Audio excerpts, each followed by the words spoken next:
Hi, my name's Emma and welcome to my teaching studio. You might be here because you're looking for a Suzuki teacher, or you're just looking for a cello teacher and you don't know what this Suzuki thing is all about. So let me introduce myself first. I have been a teacher for over 9 years. I'm also a composer. My students range from complete beginners, age 3, 4, 5, right up to diploma level teenagers, and I love that variety. It's a very different thing teaching a 3-year-old as opposed to a 16-year-old. So what is the Suzuki Method? Simply put, it's a method based on the fundamental idea that every child has the capacity to succeed in music, that every child can develop talent. And isn't that an amazing thing? How many people have been told when they were young that they just were no good at music, that they lacked the natural talent?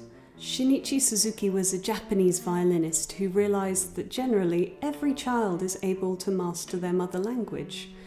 Now, this doesn't seem like a particularly groundbreaking realization, but think about it. All of us that have tried to learn a second language later on in life can appreciate this is actually quite an achievement.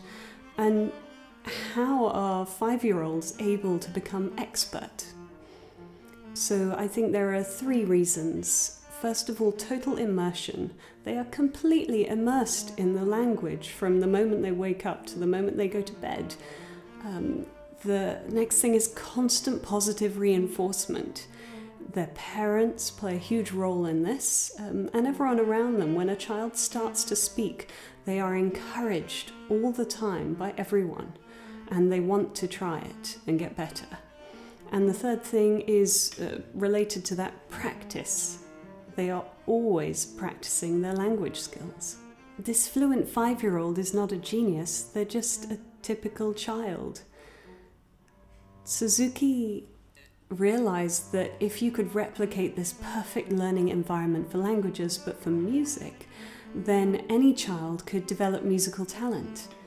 So how do we do this? Firstly, parental involvement is key. The parent comes to every lesson and does the practice with the child. The second thing is step-by-step instruction in a repertoire of pieces and techniques. And this is done with a real understanding of child development and what they're capable of doing at each stage.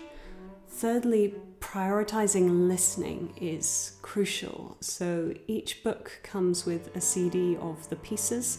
So listening at home builds this internal structure of what the piece actually is in the mind before the child even starts to play it.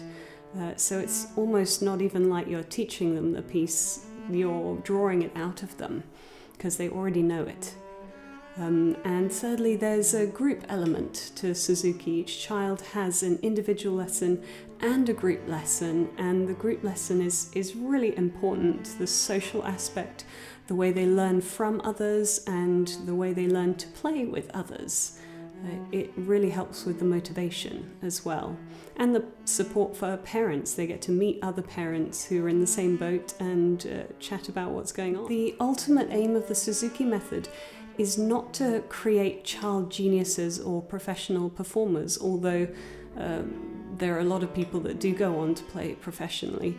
The ultimate aim is to produce children, as Dr. Suzuki said, with beautiful hearts, because that's what music can do. Suzuki believed that music could be an incredible vehicle for positive change in the world, that if everyone could just play music together, then we would all understand each other and get along better.